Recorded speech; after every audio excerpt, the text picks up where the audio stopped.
Hey YouTubers, and welcome to my YouTube channel Master That English, where we understand, analyze and interpret the important texts that may be a part of your English curriculum. Our topic for today is by the writer R.K. Narayan, and his work that we'll be studying and analyzing is called The Painter of Science. So without further ado, let's quickly begin with the storyline. But before that, as per the regime, get your notepads and pens ready, cause here we go. Alright, so before we start with understanding the text, it's very important to understand the very first thing that comes to the lamplight or the focus, which is the significance of the title. This is not the first time R.K. Narayan has really focused on a profession, because that is what the title is representing, the profession of an individual. There are many other novels of R.K. Narayan where you get to see the different kind of professions that individuals are practicing. For instance, the Bachelor of Arts, then there is the English teacher. He has also written the financial expert. There's another one called the Man-Eater of Malgudi. Then a famous one which has also been adapted as a film, which is called The Guide, which had Devanand as the actor. And then there is also another work called The Vendor of Sweets. So all these titles are representing, addressing the profession of an individual. Which class is this? This is definitely the rising class, which is also called the middle class. We are talking about a time and a phase which is immediately after independence. People now can speak for themselves. People now can do things. They can really do imaginative things and creative things and artistic things. And these individuals are the people from the middle class. They are also called common man. We are also known as, since we are Indians, so we are also called the mango people or the Aam Aadmi. Hence, as an overall impact factor, you can say that Narayan is mainly trying to represent the new rising generation that came after independence, who were really trying to support and sustain themselves through their meager means and their humble origin. That's the interesting part, because even the time frame in this novel is the time frame that is after independence, post-independence. And what is uniquely different is that the way in which Narayan has given a very common identity to the location, because again, the novel has been set in a fictional town called Malgudi. This is not the first time. Many of his novels and short stories have been set in this fictional town, Malgudi. This is very interesting because this is not something that only Narayan has done.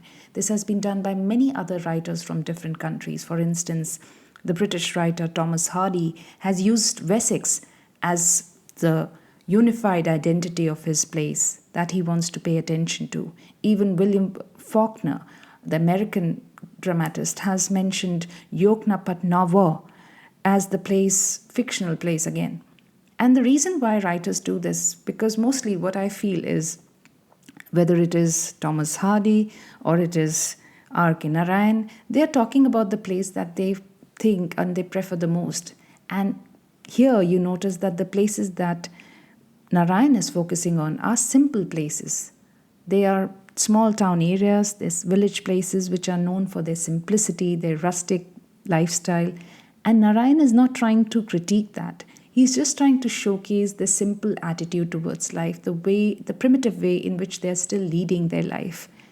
And the way slowly and gradually that new kind of change or reformation is dawning on them.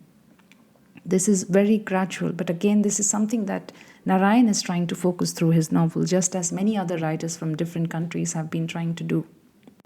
This technique that Narayan was employing as a writer is very different from that his contemporaries were doing.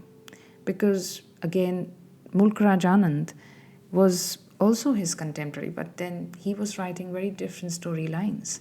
He was focusing on the people who are really subjugated, who are really controlled by the higher class societies, and they are so helpless. They do not have a voice of their own. They can't speak anything. They always require their own people to discuss situations and their plight. And that is not the case with R.K. Narayan's protagonists, because they are very different. They are outspoken. They know. They have a voice of their own. Even writers like Raja Rao, who also is representative, because India during the 19th century, there were three prime writers, R.K. Narayan, Mulk Raj Anand, and Raja Rao. These three are like the stalwarts of novel writing. When we talk about Raja Rao, he was very metaphysical in his writing. There was more of philosophical notes that were provided. Mulk Raj Anand was focusing on the people who are, again, usually dominated by the society.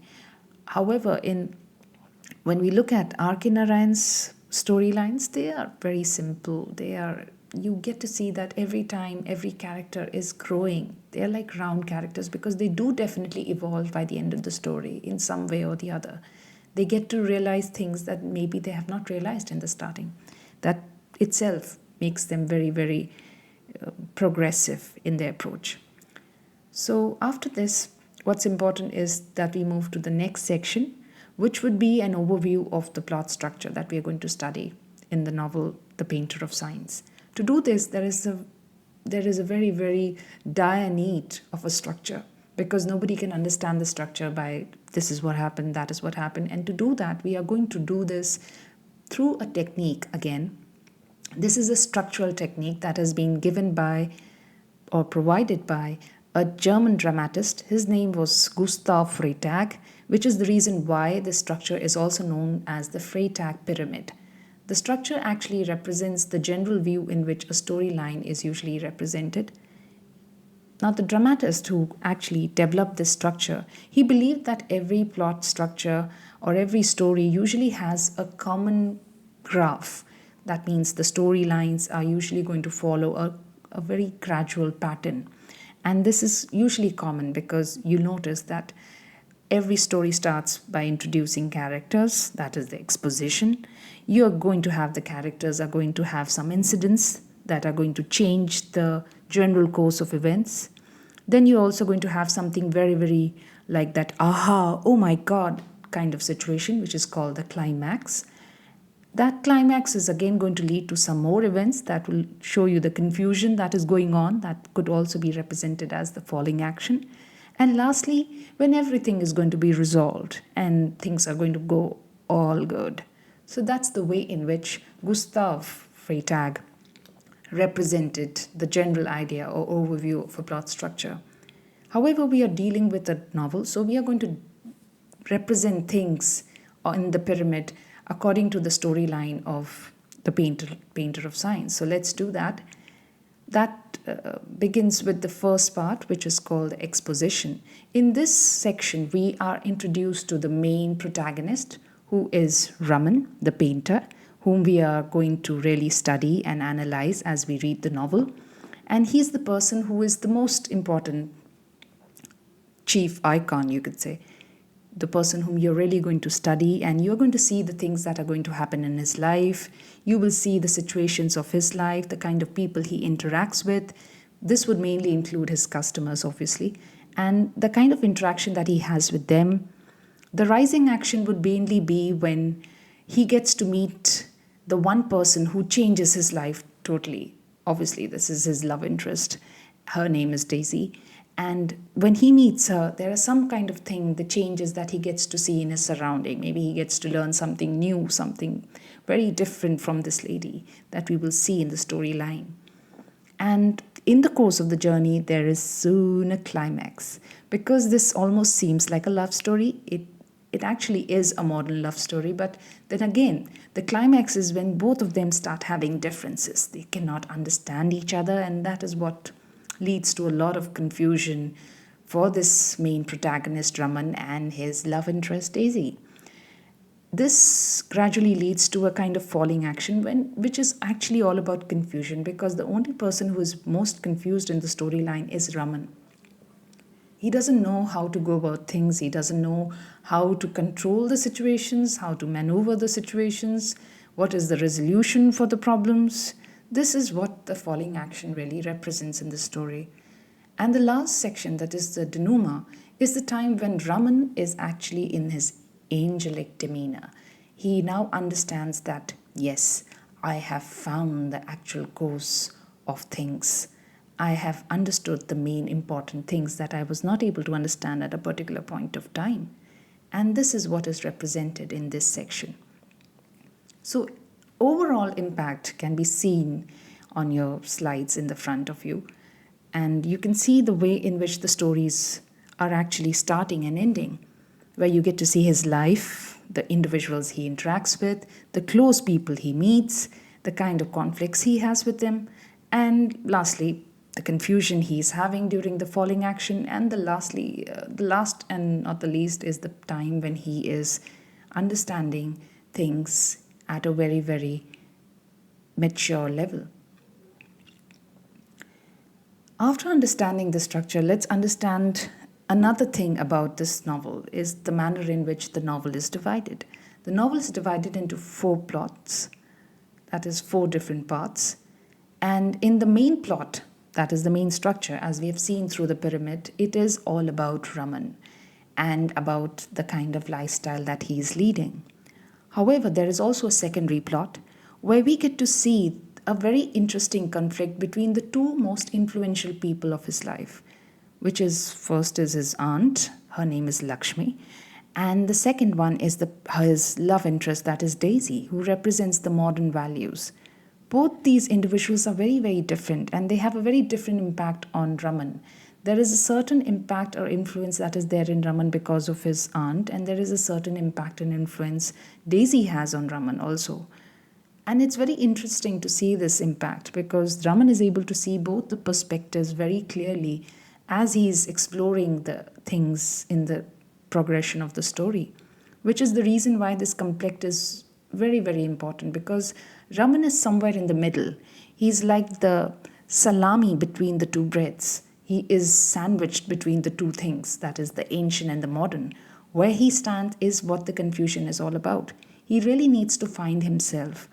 And both these individuals, by the end of the story, are responsible for actually showing him the light and giving him the actual path to that direction as an artist. So that was the overview. Now let's begin with the clear representation of every 4 section that is represented in the story. So we'll begin with part 1 and the incidents, important and significant incidents that will help you to understand the storyline. So let's begin. The part 1 mainly represents, as I told you before, the exposition, where Raman's life is basically general overview of his life is given. What is the kind of life that he's leading? He's a painter. He's painting signboards for people. He's doing some painting sometimes. And as a result, when an individual is involved in his profession, he has different type of clients. This is an artistic profession. And for signboards, there are different kinds of things which people demand. And in this process or this kind of business alliance that he's having with his customers, there's a very intriguing thing that comes in the forefront, which is a conflict. Again, what is this conflict about? This conflict is mainly about Raman's modern outlook versus the superstitious traditional beliefs of his customers. There's a conflict that is represented. The people that he's meeting, they have their very fixed notions about the way in which they want their things. But it is again very, very traditional. It doesn't make any sense. Although he's not against it, but he feels that there should be a logical reason for whatever you are demanding or you're asking for. Because Raman is doing his profession with a very logical bent of mind.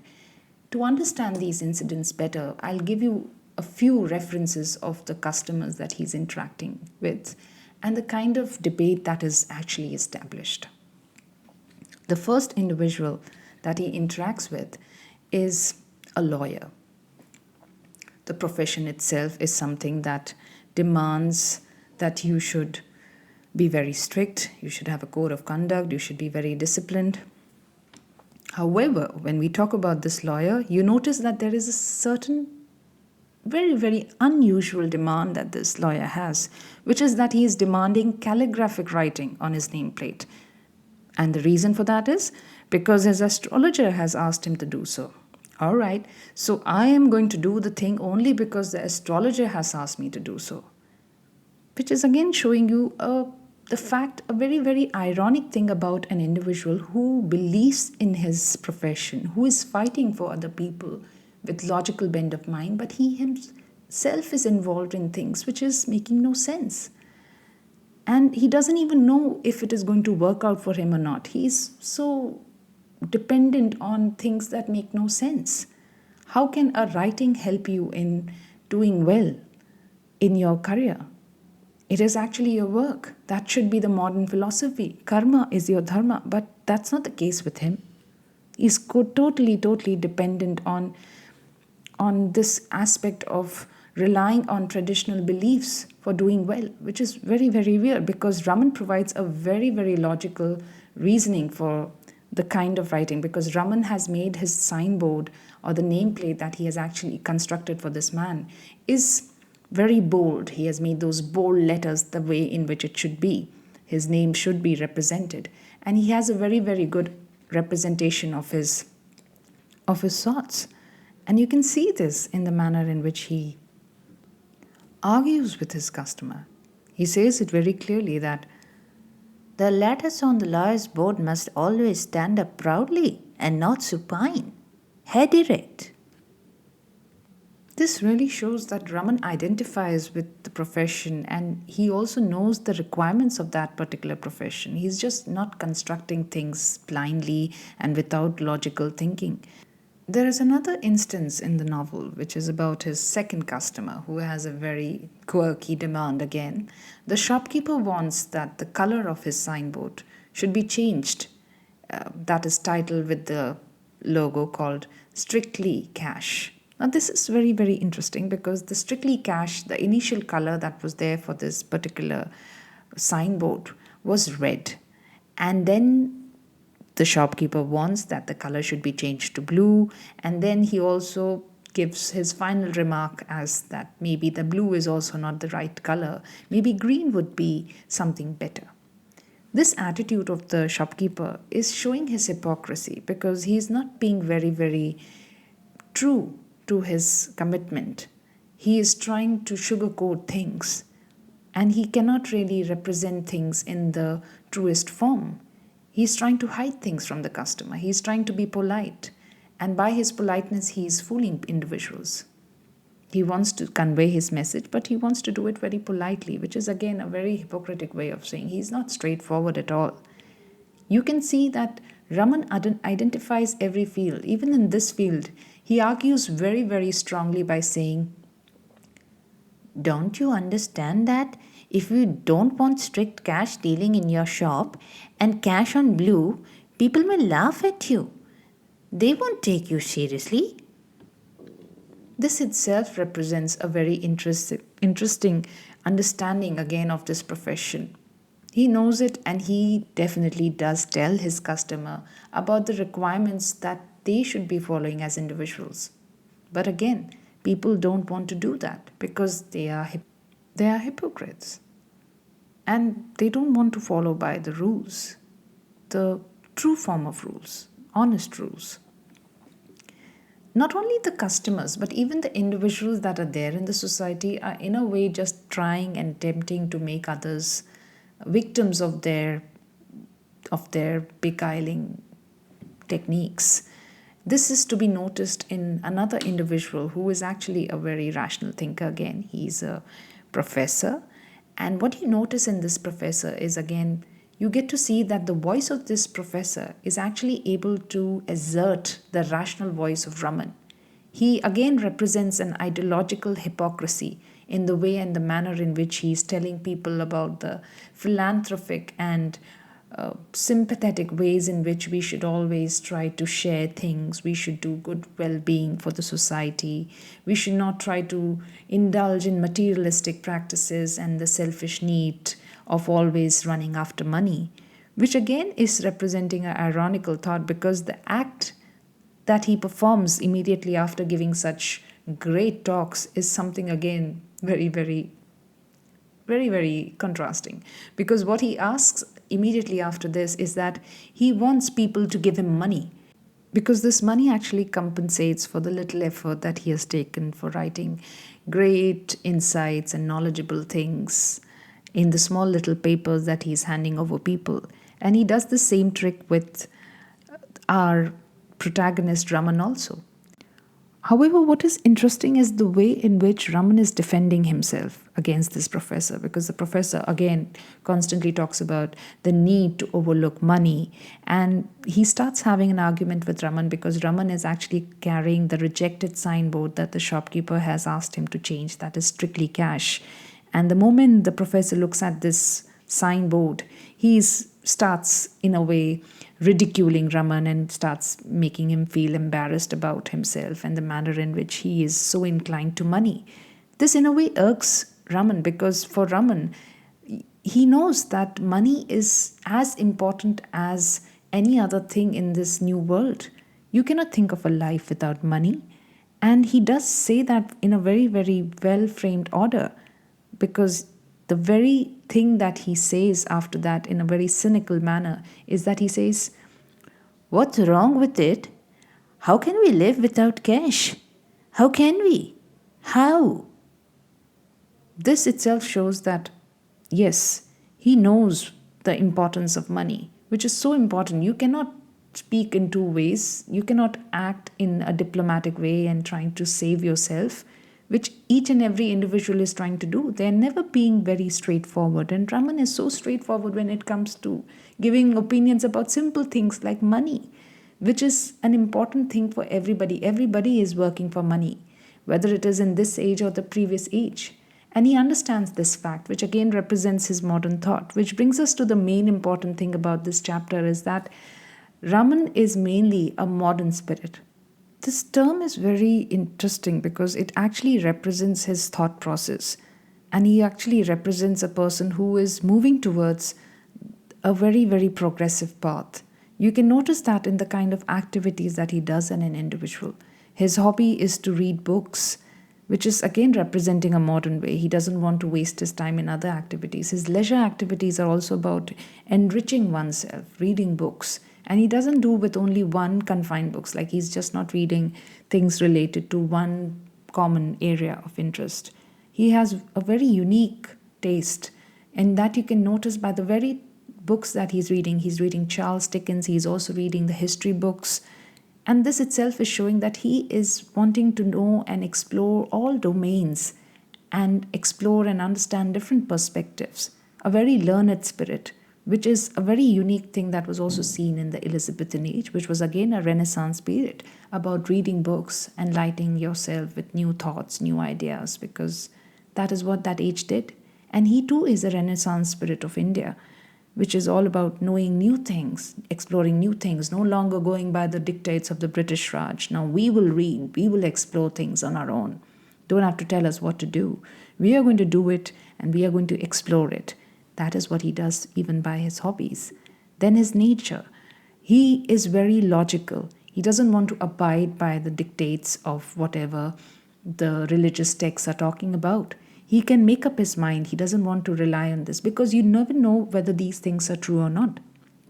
There is a person, a mediator for carrying out the religious practices, which are again the individuals, the Brahmins and the Pandits of that time, who are giving these doctrines to people and they're following it blindly.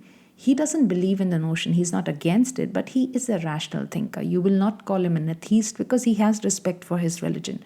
But he believes that the most important thing that is required in terms of following your tradition and in terms of following your work is that both the spheres are very different, which is again another principle in his body language, which is about his behavior, which is that he doesn't let his professional work in any way mingle with his traditional beliefs.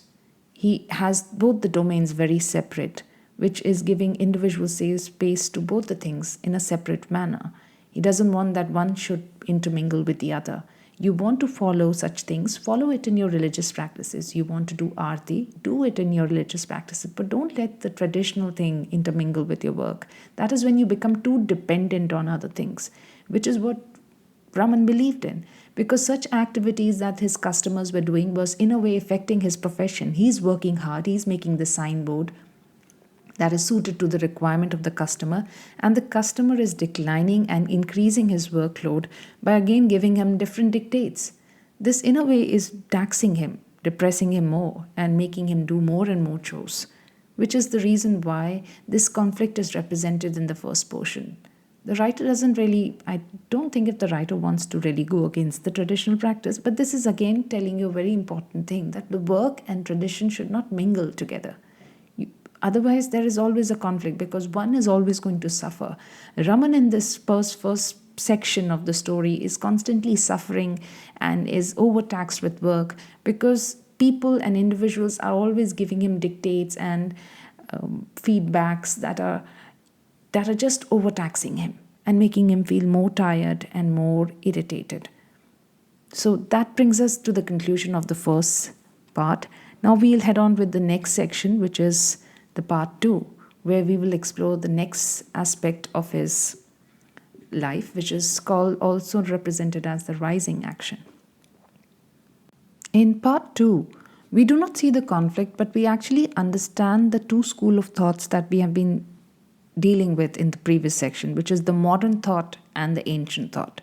And this modern and ancient thought, again, as we already know, represents the two individuals, the two ladies here, where the traditional beliefs and culture can be represented by the individual, that is Raman's aunt, Lakshmi, and the modern beliefs and principles can be studied by the beliefs and ideologies of Raman's love interest, Daisy, who has come to the village not just for a vacation or a tour visit, but she has come here to do something that is going to uplift the society, just like Raman wishes that people should have a modern approach. She is actually a person who is focusing on the welfare of the people. She really wants to uplift the society so that the society can progress in a complete, organized way. She is, in a way, addressing the government belief of having a sustainable lifestyle, which can only be done when individuals are having a little control in the population growth, which is what Daisy wants to control technically. And she wants to really enlighten people and talk about the very need of having small nuclear families, which only involves not more than 2 kids, which in a way would really result in a happier family because you can definitely provide a much better lifestyle to their children and also live a good lifestyle themselves.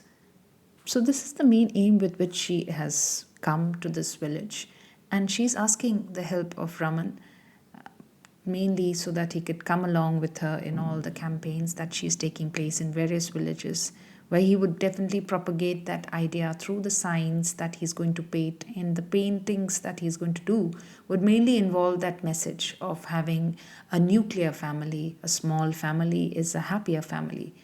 However, there is a kind of problem that even this modern lady, Daisy, faces during the campaign, which is the cultural shock. The fact that people around fail to understand her beliefs and ideologies. And this is to be noticed in many of the situational events that take place with her while she is having her interaction with the people. The first instance is actually to be seen when she meets this farmer, and the farmer is asking her or hinting her that he wants her to perform the role of a midwife for his wife and actually ease his wife out of the pain and kind of follow up a process of abortion for his wife so that the dead child in her belly can be taken out. And she is very shocked because the very response that she says in this situation is that they think I can abort. So you notice that this lady is completely shocked because she understands the very fact that people can't even understand the kind of thing that she's actually trying to propagate over here. And people actually think that she is not doing anything else but just hiding and propagating the idea of abortion. And so if she has come to the village for this, might as well as just use her for that purpose and ask her to do something that can relieve them of the troubles that or issues that they're facing, because again, this is a primitive place and it's very hard to get doctors in such a scenario, which is the reason why the farmer is asking for her help. The next situation is again somewhere you get to see the kind of cultural conflict or cultural shock that Daisy experiences, which is with an old man who's staying in a very old temple area, and the kind of rebuke or kind of hustle that he has with this lady in terms of addressing his beliefs and ideologies. But these beliefs and ideologies again are representing the traditional beliefs, and this in a way tells you why the villagers are constantly going against this notion of having small nuclear families, because this old man has a very interesting thing to say, and what he says is, our Shastra says that the more children in a home, the more blessed it becomes. Do you want to dispute it? this itself shows that the old man is actually representing the ideological belief of the people, which is that the reason why they are not ready to accept the modern beliefs is mainly because, again, this is something that comes in very stark contrast to the old beliefs of the tradition. Nobody knows from where this concept is coming from, but that's how the things have been interpreted. And they have actually latched on to that belief, which is the reason why they cannot understand the new modernized beliefs. They cannot understand what the actual situation is like in the exterior, outside their common small little ignoos in which they are living. They do not understand what's really going outside, which is what is completely, constantly shocking her. So in these episodes, there are two main things that we see, which is, first thing is that the society fails to appreciate her role as a social reformer. And the second thing that they fail to do is that the society also fails to understand her modern principles. Even though she's facing so many difficulties when it comes to making people realize what her true values and principles are all about, there is a somebody who understands her. There is a somebody who is really knowing the real things that she is trying to propagate. And that is to be seen in our male protagonist, Raman, who understands her ideologies. And this understanding is to be noticed in the way Raman compares Daisy with individuals to represent her true nature to the reader. And he does this constantly. He is making these very elusive comparisons. And in these comparisons, we can see that he is hinting at the true identity of Daisy, what she is really trying to do, what is her natural spirit like. The very first reference that he gives about her as a comparison is that he compares her with legendary historical women. These are not just some women from the history, but they are known ladies. They have done something they've contributed for the society. These examples were like the two examples that he has stated. One is Queen Victoria, who's again Empress of England, and the other he talks about is Rani Lakshmi by Jhansi Ki Rani. Both the women's have one thing very, very unique about them, which is their fighting spirit. They have never given up upon whatever they wanted in life. And they were very, very obsessed about it, which is what you get to see even in Daisy. She has that fighting spirit. She doesn't care about what the society thinks of her. Her only interest is to provide complete dedication to her work. And that is what she does. She doesn't really care about what people think of her. So that itself represents the first comparison. The second comparison he does of her is with that of a yogi.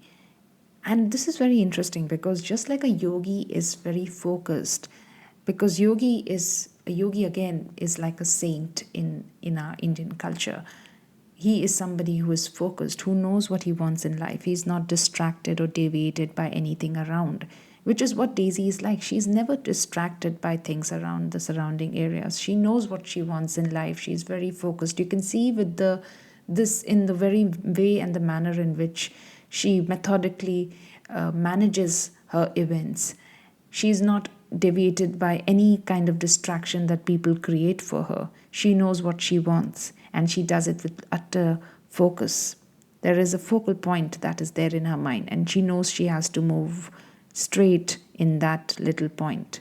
So these comparisons definitely try to represent her ideological beliefs, which again have been brought to limelight only by the sole contribution of our very protagonist, the painter of science. That brings us to the next section, and we shall be analyzing the perspectives that are represented in the second last section of this novel.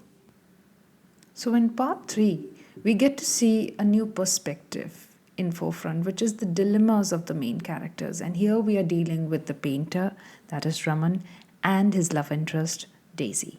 Both the individuals are experiencing some sort of turmoil in their mind because of the conflicts that they have again experienced in life and through the situations. And we will get to see these dilemmas. Let's talk about the first dilemma that is to be seen in the main protagonist, the male protagonist, that is Raman. He is experiencing a dilemma mainly because he is experiencing guilt at his act of perversion. He has a love interest for Daisy, we all know that by now. But then again, he has made a very, very perverted move in trying to tempt Daisy, trying to seduce her, but that was not possible because Daisy, being the smart lady that she is very easily able to maneuver the situation when Brahman was actually planning to do or make his move on her. She was wise enough to actually go and climb and actually find a reclusive place at the top of the branch where she slept all night, and that is how she was able to ease her way out of the situation. But in a way, this episode definitely makes Raman feel a bit embarrassed about the kind of overpower lust has on his behavior. And he really feels bad for this because Daisy, in a way, by the end of this situation, the very next day, Daisy is quite violent with him in terms of communicating and telling her peace of mind that she really doesn't like the very fact that men always try to exploit women who are vulnerable and alone. And this is the reason why they actually, by the end of the previous novel, they actually end up in a fight. And this fight actually separates both of them because Raman has to go all alone back to his village, Malguri. And Daisy also finds her way back to Malguri too. But now the only thing that is there in his mind is what is going to be the next action that is going to take place, because he is feeling guilty here. And there is again a temporary separation that he is facing in terms of in terms of his love interest again, because she again has gone out of his life.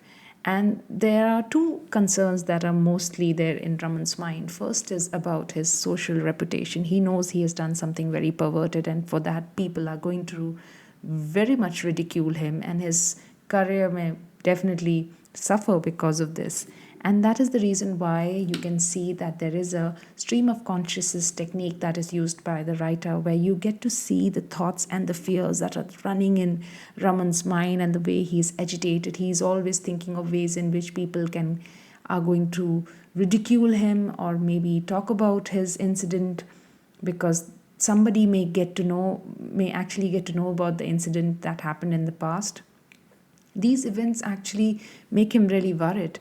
And the only thing that worries him is his social reputation. I hope that I don't lose my reputation. I am a good painter of this village, and I don't want that people should think of me as a perverted man. So that's the one thing that he has in his mind. And the second thing that he has in his mind is the probable punishment for his misconduct by the police. Because the police, again, if Daisy, in a way, goes to the police and throws some charges on him, she is definitely going to be very successful in giving the guy a peace of mind of her own, in which she can tell him that this is the way in which women with power can actually work. The modern woman is not afraid to go and complain, and I am very much going to do that. So there is a probable punishment that is waiting there for him. And he knows that if Daisy goes and files a complaint, he is definitely going to suffer. And again, his career is going to come to a standstill. His life is going to come to a standstill because he will have a criminal charge on his forehead. And that is something that he doesn't want. And this is what you actually get to see in the first half of the story in this section. That is the third part, which is him getting worried about his future and things that could happen, and also the fact that now my love interest is not around me. What am I supposed to do? These things are really troubling him. However, all these troubles do definitely come to an end because Daisy does return back and she doesn't file any complaint against him. So everything is settled, and Raman is also very, very calm at this point of time. And when slowly and gradually you get to see that they again start communicating in the platonic way as they did before. And during these interaction, these interaction lead to something, as in the reader is exploring something about Daisy that she has not told Raman so far, which is about her past life and the kind of gender prejudice she experienced in her past life by her family members. What are these gender prejudices all about? This is something we are just talking about the very old age in a way, because the beliefs back then were very, very something that was not, where they were not promoting the girl child in a way. And you can see this by the way in which the girls were always expected to have a very, very defined code of conduct. They were always supposed to be servile and submissive. You cannot do anything, you cannot go against the norms of the family, you always have to do this. This is what a girl should do, and there were separate rules for boys. So this is what she experienced all her life, and there was a kind of sense of suffocation that she experienced, the fact that she was not able to do what she wanted to do. And then other thing was that a woman not only had to have a code of conduct, but she also had to repress herself, her own voice. She could not raise any questions against anything that was not ethically right. And if you look at it, Daisy was completely against it. Even back then, when she was being controlled by so many people, she didn't really give up. And this is what she actually tells in her life experiences, because she talks about incidences where she is constantly being controlled. She talks about this one point of time when a prospective family comes for with a marriage proposal, and in this particular instance you actually get to see how Daisy has to compromise, or the family members expect her to compromise and oblige to all the questions that are being asked by the other family members who have come to see her. And what is interesting is the way in which Daisy actually refutes, because when the boy asks that, what are you doing? Are you singing? Do you know how to sing? And her exact response to these questions is, can you sing? Do you have education? Can you do something in life? What is your means of sustenance? Which is something that is really very echoing the 21st century woman's voice. Even though it's a 19th century novel, 20th century novel, it is definitely reflecting the modern perspective of a lady of this age, where she doesn't really expect a man to always question her. She also has the right and authority to have her own set of views and also question things that she feels are required for a girl to know about when she's going to go to a family that she doesn't even know. She's just exploring in that little phase of time, and she's not even allowed to ask questions. This is something that suffocated her, just like it would suffocate any other girl in the present age also.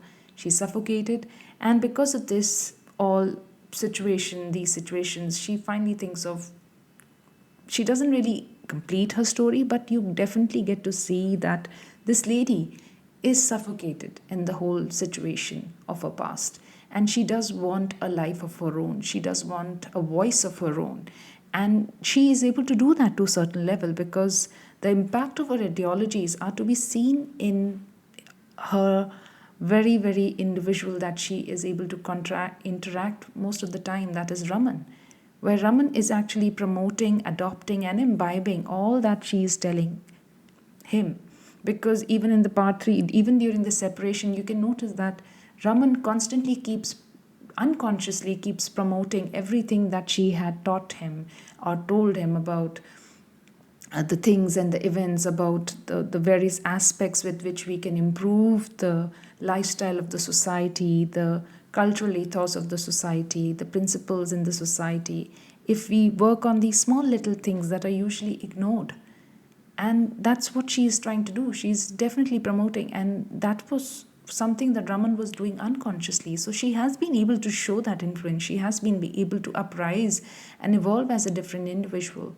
But then again, this chapter is definitely focusing on the dilemma. So you get to see the points or the aspect that made Raman very worried in the present situation because of the wrong evils that he himself had as an individual, which is he was not able to control his sensual urges.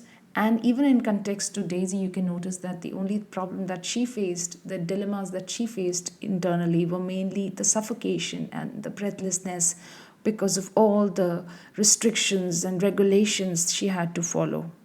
So, this is what the third chapter or the third part of this novel really focuses on. That brings us to the last section where we'll be seeing some very sudden changes. So, let's begin with that.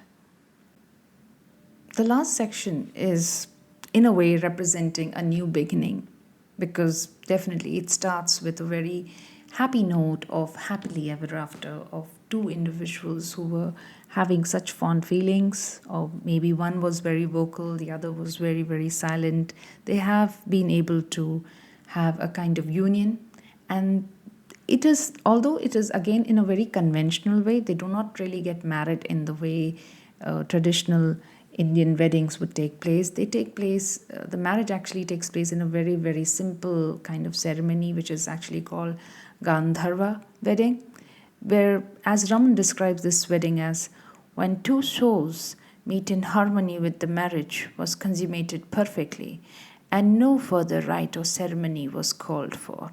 So, what is important in this rite is that the two individuals do not really need to follow the rituals and the techniques that were being practiced usually in Indian culture. What's really important is for the two individuals to understand each other. Now, this is important because is this something that actually is able to work out for these individuals? Can they really understand each other? Even though it's a new beginning, this thing is actually a cause of concern as the story goes on. So we would look at that new beginning aspect. Now, even though these couples are able to start a new life, there are many things that are changing in the course of situations, because not only is the life of people who are attached with each other changed, but also the people who are individually represented in the novel, that is, all the three characters are also having a change in their life. And you can notice this life from the very first individual that is there, that is Raman's aunt, who has, after seeing that her basically that Raman is now settled, he wants to start his own new life. She knows and she understands that the time has, or the things that were there earlier have changed for her now. She cannot follow the same traditional practices that she had been following all her life, that is doing the chores for Raman all the time and cooking meals for him, going to the temple and attending the sermons. This is something that she won't be able to do now because there is a new woman who is going to enter the house and she has to adjust to that. So instead of adjusting to that, she also decides, this is what you get to see in the cultural value, that she also, even though she is traditional, she has a voice of her own. What she does is that she also accepts a new life phase for herself.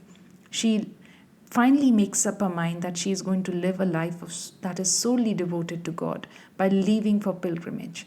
And she does that without having any hesitation, without even having the preconceptual conceptual views of what is going to happen if I go there, what kind of things are going to happen. She's not really worried. There are no preconceived thoughts regarding this notion.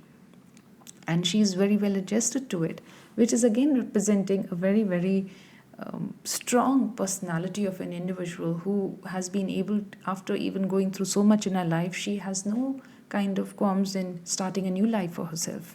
And she does that. Even for Raman, the things seem to be different, as I told you, because their marriage is all about mutual understanding. But Raman gradually understands that their relationship is lacking that color, that mutual understanding is not really there in their relationship.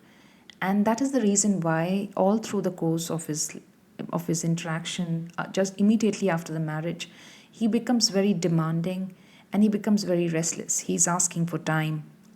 He's asking for interactions. He's usually noticed getting very restless. He's doing things so that ways, or looking for ways in which he can bring him and Daisy closer. He does that constantly. He's doing it deliberately, like he's changing the utensils, he's keeping things so that Daisy may also incorporate the habit of being the traditional wife, doing things for him just like a traditional lady. This is where his traditional values actually come in the forefront, because he, even though he's a modern spirited man, he also has the traditional values in him, because that is what his aunt had constantly been doing. He never had to worry about the home front, because his aunt would always prepare the meals and do everything for him. Here, what you notice is that now the aunt is no longer there. She has left for her pilgrimage. And as a result of which, now he has to depend on another person, another substitute, which he expects that Daisy would at least perform that role. And he does take measures in which he can give Daisy some hints of, maybe you should start cooking, or maybe if you can't cook, maybe I should cook some meals for you, and we can maybe share a common union together. But Daisy, being a modern woman, she doesn't have really a lot of time for this thing, which is the reason why she constantly keeps irritating Raman by giving her very, very strict code of conduct for the relationship they have been practicing. That is their marriage relationship, by the way. And she has certain rules here. The first thing is that she doesn't want any child. And the second thing that she wants is she wants independent space. Independent space means two people who love each other cannot live under the same roof. Again, very, very unique, very, very modern. But that is what her main condition is.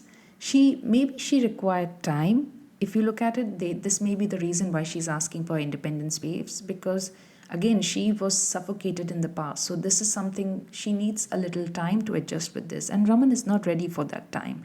Raman really is constantly demanding things, maybe in the subtle way. And both of them have, in this way, they both share very, very different priorities. One is talking about union, one is talking about sharing that mutual relationship that lovers usually do, and the other is constantly talking about having two separate ways towards things. She doesn't want that the professional life should be affected in any way because of their mutual understanding or the new bond that they are sharing. And as a result of which, even Daisy starts drifting away, just like his aunt drifted away. The aunt really did realize that her time in this place was over.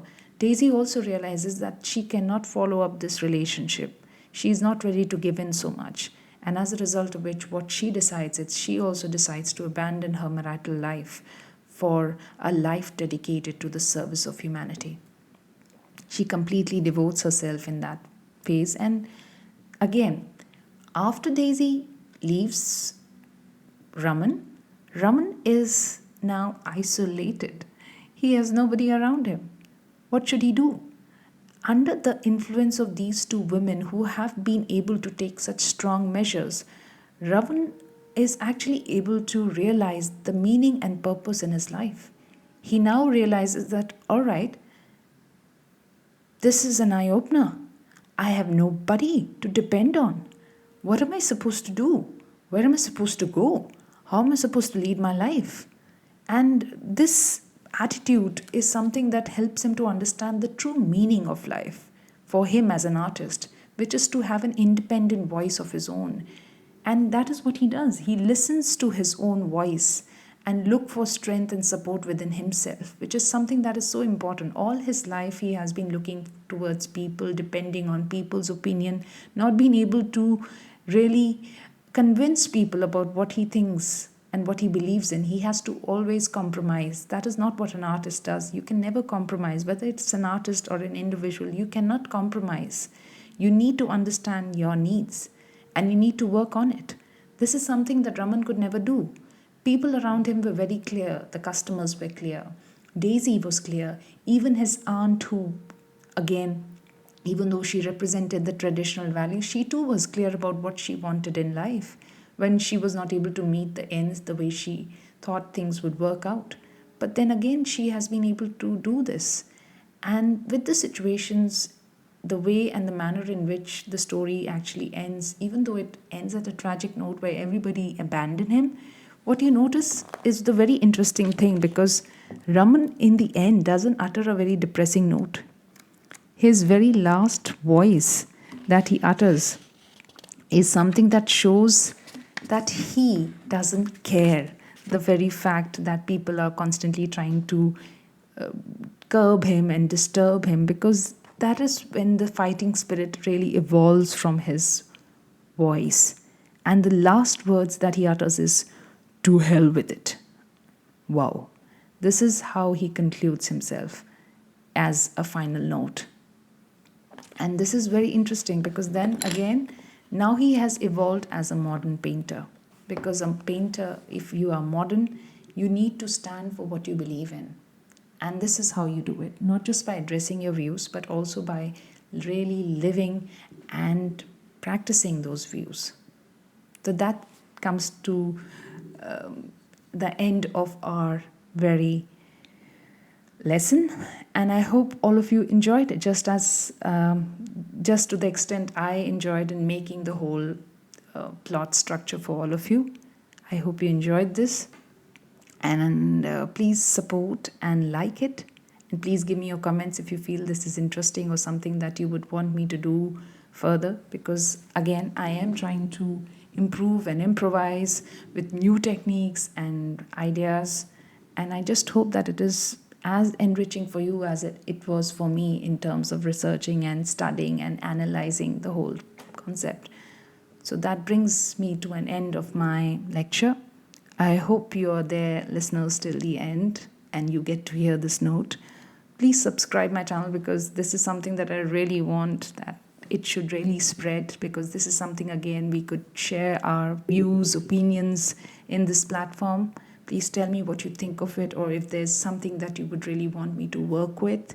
I'm very free to suggestions, and do tell me. I would love to hear it from all of you. So until next time, this is me, Karishma, signing off. Bye.